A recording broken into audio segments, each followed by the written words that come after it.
చతుర్భుజం అని ఈ శ్లోకం చెప్తూ శ్వేతద్వీపవాసి పింగళాక్షగుడు సప్తఫణ సహితుడు శంఖ చక్ర గదాధరుండైన ధ్యానము చేసి కల్పోక్త ప్రకారంగా షోడశోపచార పూజ చేసి ప్రదక్షిణ నమస్కారాలు గావించి 14 ముళ్ళు కలిగిన కుంకుమతో తడిపిన కొత్త తోరమును పద్మనాభస్వామి సమీపన ఉంచి పూజ చేసి 5 పళ్ళ గోధుమ పిండితో 28 రసములను చేసి నైవేద్యం పెట్టి తోరము కట్టుకొని 14 అతిరసాలను బ్రాహ్మణులకు వాయన దానము ఇచ్చి తక్కిన వాటిని తాను భుజించవలెను. మరియు పూజా ద్రవ్యాలన్నీ 14 మండలము పిదప బ్రాహ్మణ సమారాధన చేసి అనంత పద్మనాభ స్వామిని ధ్యానిస్తూ ఉండవలెను. ఓ శీల, ఇటు వ్రతం సమాప్తి చేసి ప్రతి సంవత్సరమున ఉద్యాపనం చేసి మరలా వ్రతం ఆచరించుచుండవలెను చెప్పిన కౌణిన్యముని భార్య అయిన శీల అనునది. తక్షణమున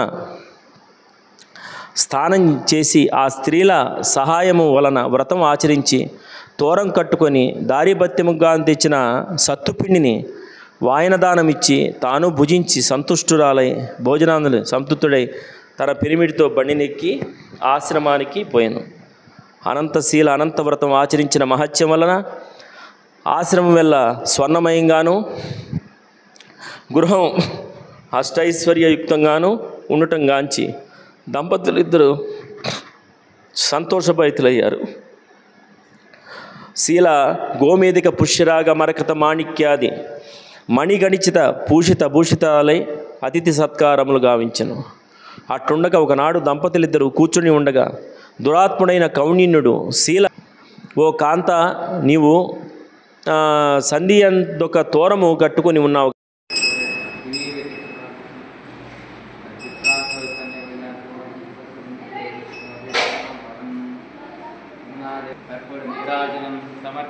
జయ శ్రీమద్ రమారమణ గోవిందో హార్.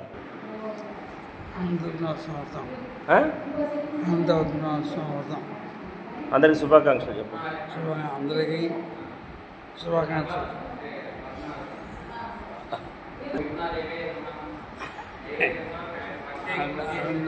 స్వామి వ్రతం శుభాకాంక్షలు అందరికీ. అనుగ్రహం కలుగాక. అనంత స్వామి దేవతాభ్యో నమః. అథాంగ పూజ. అనంతాయ నమః పాదౌ పూజయామి. ఓం శేషాయ నమః గుల్ఫౌ పూజయామి. ఓం కాళాత్మనే నమః జంగే పూజయామి. ఓం జగన్నాథాయ నమః గుహ్యం పూజయామి. ఓం పద్మనాభాయ నమః నాభిం పూజయామి. ఓం సర్వాత్మనే నమః కుక్షిం పూజయామి. ఓం శ్రీవక్షసే నమః వక్షస్థ పూజయామి. ఓం చక్రహస్తాయ నమః హస్తం పూజయామి. ఓం ఆజానుబాహువే నమః బాహున్ పూజయామి. ఓం శ్రీకంఠాయ నమః కంఠం పూజయామి. ఓం చంద్రముఖాయ నమః ముఖం పూజయామి. వాచస్పతయే నమః వక్త్రం పూజయామి.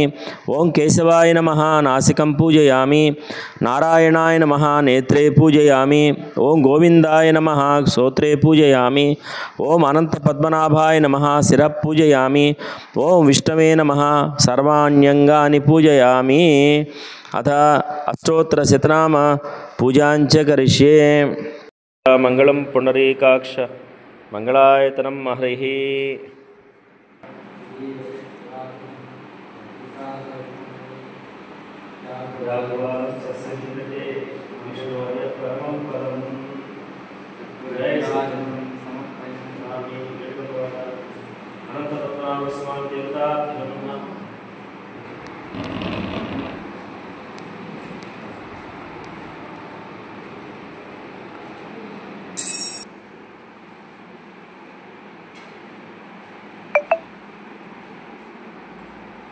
మేమజనాసనే అనంతో వై దదాచ అనంత స్థానకోపాభ్య అనంతాయ నమో నమః.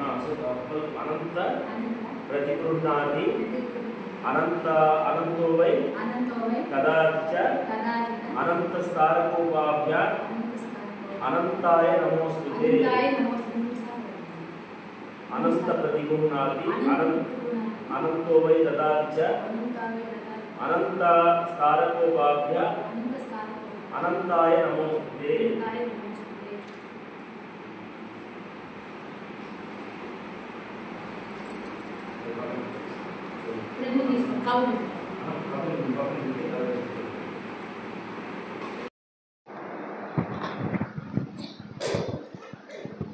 నీరాజనం మంగళం భగవాన్ విష్ణు మంగళం గరుడధ్వజ మంగళం పుండరీకాక్ష మంగళాయతనం హరి మంగళం కోసలేంద్రాయ మహనీయాయ గుణాత్మనే చక్రవర్తనూజాయ సార్వభౌమాయ మంగళం వేదాంతవేద్యాయ మేఘశ్యామలమూర్తే పుంస్వాం మోహనరూపాయ పుణ్యశ్లోకాయ మంగళం. విధానదేవతం సమూఢమస్యం ఆగంశ్రే త్రీణి పదావచక్రమే విష్ణుర్గోపాదాభ్య అతో ధర్మాని ధార్యన్నో విష్ణో కర్మాని పశ్యరేతోర్తాని పశ్యే ఇంద్రస్య యజ్ఞస్తగా తద్విష్ణో పరమం పదకం సదా పశ్యంతి సూర్య తిథి దీక్షాత్తం తద్విప్రాసో పణ్యవో జాగ్రవాగం సస్యమిందతే విష్ణోర్య మంత్రపుష్పం సమర్పయామి. యాని కాని చ పాపాని జన్మాంతరకృతాని చ తాని తాని ప్రణశ్యంతి ప్రదక్షిణ పదే పదే పాపోహం పాపకర్మాణం పాపాత్మా పాపసంభా త్రాహి మా కృపయా దేవా శరణాగతవత్సల అన్యదా శరణం నాస్తి త్వమేవ శరణం మమ తస్మాత్ కారుణ్యభావేన రక్ష రక్షో జనార్దన. నమస్తే దేవదేవేశ నమస్తే ధరణీధర నమస్తే సర్వనాగేంద్ర సమస్తే నమస్తే పురుషోత్తమ ఆత్మపరక్ష నమస్కారం సమర్పయామి. తోరగ్రహణం అంటే అనంతరూపం బద్ధంతి దక్షిణకరే వరదోరహకంతే తోరబంధనం కరిష్యామి. జీర్ణ తోర విసర్జనం అంటే సంస్థాయ విశ్వరూపాయతే నమః. అనంత ప్రతిగుణాతి.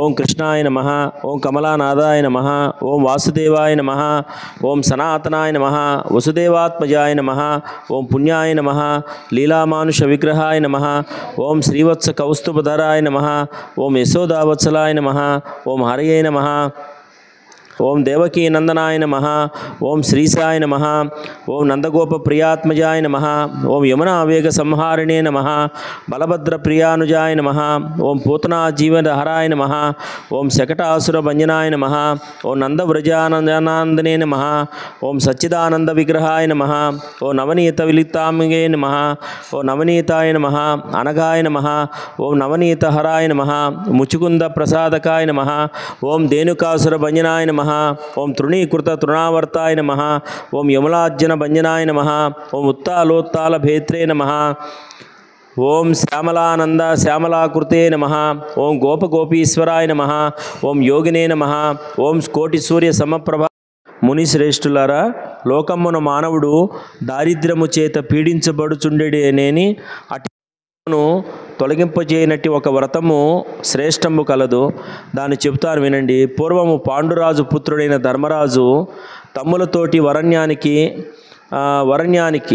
అరణ్యానికి వాసము చేస్తూ మిగుల కష్టాలు అనుభవించి ఒకనాడు కృష్ణుని చూసి, మహాత్మా, నేను తమ్ములతోటి అనేక దినాలుగా అరణ్యవాసము చేస్తూ మిగుల కష్టము చెంది ఉన్నవాడను. అట్టి కష్టసాగరం నుండి కడతేరునట్టి ఉపాయము చెప్పవలసిందని ప్రార్థించిన కృష్ణుడిటన్నాడు, ధర్మరాజా, పురుషులకును స్త్రీలకును సకల పాపాలు పోగొట్టి సకల కార్యాలు సమకూర్చినట్టి అనంతవ్రతం అనే ఒక వ్రతం ఉన్నది. మరియు ఆ అనంతవ్రతాన్ని భాద్రపద శుక్ల పక్ష చతుర్దశి నాడు వనత్సవలైను. అట్లు గావించిన కీర్తి సుఖము శుభము పుత్రలాభము కలుగునని ధర్మరాజు చెప్పాడు. రుక్మిణి వల్లభ, ఆ అనంతుడంటే దైవం ఎవరు? అతడు ఆదిశేషుడా, తక్షకుడా, లేక సృష్టికర్త అయిన బ్రహ్మ, లేక పరమాత్మ స్వరూపుడా అని అడిగాడు. అప్పుడు భగవానుడు చెప్తున్నాడు, పాండుపుత్ర, అనంతుడనే వాడను నేనే తప్ప మరో ఎవరూ లేరు. నేనే సూర్యగమనము చేత కళాకాష్ట ముహూర్తములని, పగలు రాత్రిని, యుగ సంవత్సర ఋతు మాస కల్పములని ఏ సంజ్ఞ కలుగు ఒప్పుచున్న కాలం వెద్ది కలదో అదే నా స్వరూపం. నేనే కాలస్వరూపుడను. అనంతుడనే పేరున భూభారమును తగ్గించుట కొరకు రాక్షస సంహారం కొరకు వసుదేవుడి యొక్క గృహమున జన్మించి తిని నన్ను కృష్ణుడిగాను నారాయణుడిగాను విష్ణువుగాను హరిహర బ్రహ్మాదులుగాను సర్వవ్యాపక పరమేశ్వర స్వరూపముగాను సృష్టి స్థితి లయ కారభూతునిగాను అనంత పద్మనాభునిగాను మత్స్య కూర్మ వరాహాది స్వరూపునిగాను ఎరుగుము.